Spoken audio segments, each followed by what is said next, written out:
Welcome back to our study in the book of Proverbs. Today we are in Proverbs chapter 11, picking up where we left off, and we continue in the sayings of Solomon. So today, Proverbs 11, verses 1 to 8. There are small divisions within chapter 11 that mark this section off. And in it, we're going to discuss our economic dealings, our business dealings. So as we look at it, 11 verse 1 says, "A false balance is an abomination to the Lord, but a just weight is his delight." We're going to stop there for just a moment. First of all, the balance. What is this about? Well, a balance was used to weigh out money for purchasing or selling. A false balance was one that did not weigh accurately. And notice that in the second half of the verse, it talks about a just weight. So there were several ways you could mess with a balance. You could bend the arm between the two sides of the balance so it didn't measure accurately, but perhaps more effective was to have a light weight for when you were purchasing something so that your money appeared to add up more quickly than it did, and a heavier weight when someone else was purchasing from you so they had to add more money. The point of it being that there were those who were cheating other people in their business dealings. They lacked integrity in their business dealings. I should say as well that a balance represents all of our business dealings. In the book of Proverbs, we are told about disciplining a child, and we're told that the one who spares the rod spoils the child. Now, that doesn't mean that discipline must always and only take place with the rod, but rather the rod represents discipline, however that discipline may come. And so in that saying, the rod is discipline. So the one who spares discipline spoils his child. Or in Romans, where it talks about the government bearing the sword represents the judicial, military, police power of the government, not that governments must equip their police and their soldiers with swords and only swords. And so here, the scale, the balance, represents one's business dealings. And this is talking about the one who is unjust, who lacks integrity in his business dealings. He thinks that by his own skill and his own cleverness and his own business dealings, he is going to get ahead. Now let's read on through verse 8 and let's see what happens to this man. Verse 2, "When pride comes, then comes disgrace, but with the humble is wisdom. The integrity of the upright guides them, but the crookedness of the treacherous destroys them. Riches do not profit in the day of wrath, but righteousness delivers from death. The righteousness of the blameless keeps his way straight, but the wicked falls by his own wickedness. The righteousness of the upright delivers them, but the treacherous are taken captive by their lust. When the wicked dies, his hope will perish, and the expectation of wealth perishes too. The righteous is delivered from trouble, and the wicked walks into it instead." Now, verse 2 begins speaking about pride. When pride comes, then comes disgrace. And the way this is written, pride and disgrace go hand in hand. One doesn't come in without the other. So when pride comes, disgrace will soon follow. Disgrace comes in as well. How does this saying about pride tie in with what came before about a false balance? Well, the one who is proud puts his trust in his own abilities, his own wealth, his own resources to sustain and manage his own life. The one who is proud does not take into account the Lord who upholds justice and righteousness. Remember, throughout Proverbs, the sayings depend on the fact that it is the Lord who upholds the created order, including the moral order of the universe. And so this person who is prideful thinks that he knows better than the Lord. He doesn't need to trust the Lord. He can trust in his own wealth and his own riches, and his own riches will deliver him from anything. And so he is cheating others to get ahead, and he is not counting on the Lord being against him. He forgets that a false balance is an abomination to the Lord, and the Lord will act. Meanwhile, with humility comes wisdom. The humble person has an accurate accounting of himself before the Lord. He knows that it is the Lord who is sovereign. It is the Lord who upholds the moral order of the universe. And so he trusts in the Lord rather than his own abilities, rather than in his own skills, his own wealth. And so we are told that the one who is prideful will be disgraced. And don't miss it. He'll be disgraced by the Lord. This isn't something that just automatically happens. Rather, it is the Lord who finds his false balance an abomination. And when this man pridefully engages in sin, it is the Lord who will bring him to disgrace. And it's the Lord who will deliver the humble righteous. Now, as we look at this, we find talk about the righteous and about the wicked. We find the talk about the integrity of the upright and the crookedness of the treacherous. And this is, again, not instruction on how to become righteous or how to become treacherous, but is rather saying that your character will determine your destiny. And so there are those who are upright and there are those who are treacherous. And if anything, this is a warning to the upright not to envy the treacherous, not to envy the wicked. Why would the upright envy the wicked? Well, because sometimes it seems the wicked do get ahead. After all, in verse 8, the righteous are facing trouble.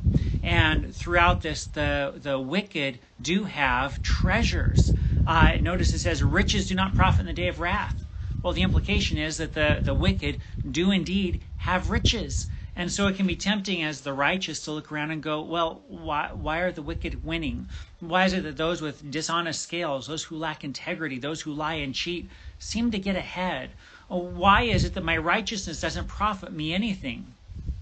But this passage reminds us that in the end, even if it seems that the wicked escape judgment in this age, when they stand before the judgment seat of God, the wicked will find their riches do not save them.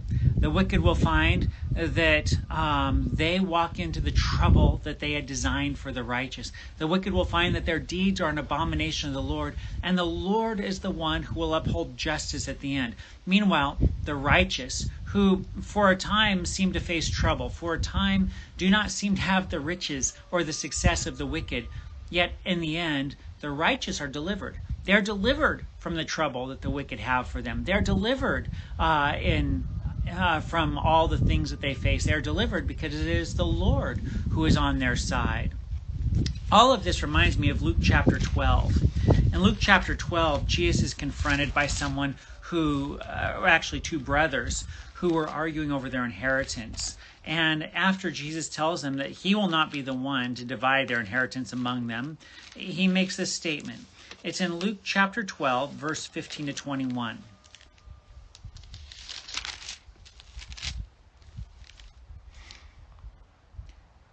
And Jesus said to them, "Take care and be on your guard against all covetousness, for one's life does not consist in the abundance of his possessions."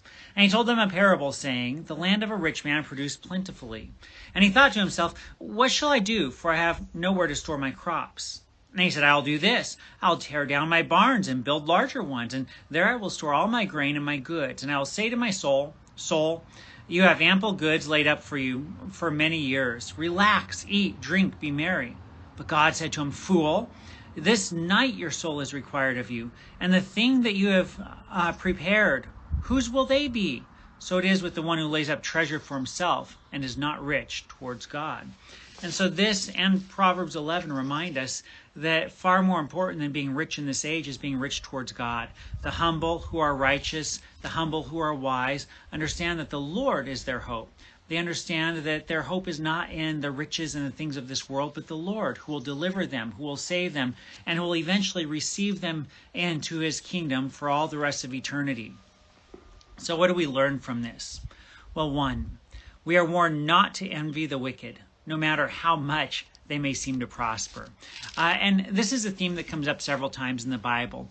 I think of Psalm 73 or 72, where the man says, I nearly stumbled because I envied the wicked. And then the psalm ends with, "But then I looked to the temple, and I remembered their end. And surely, Lord, you have set them on a slippery slope." And he remembers that the Lord will bring about justice.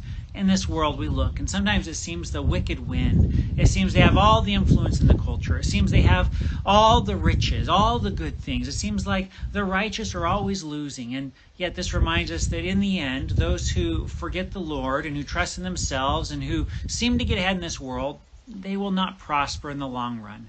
In the long run, we live in a just world because God is just. We live in a morally upright world because God is morally perfect. And he will bring every person into judgment. And every sin will be punished either in Christ at the cross or in the sinner who is unrepentant. And so in the end, justice will be done and the righteous will be saved. So do not envy the wicked. Do not be tempted to copy their ways. Do not be tempted to give up on righteousness. Do not be tempted to be discouraged because you have done what is right and yet someone else has cheated and seems to get ahead. In the end, the Lord is the one who abhors cheating. He is the one who abhors lack of integrity, and he will be the one to make all things right in the long run.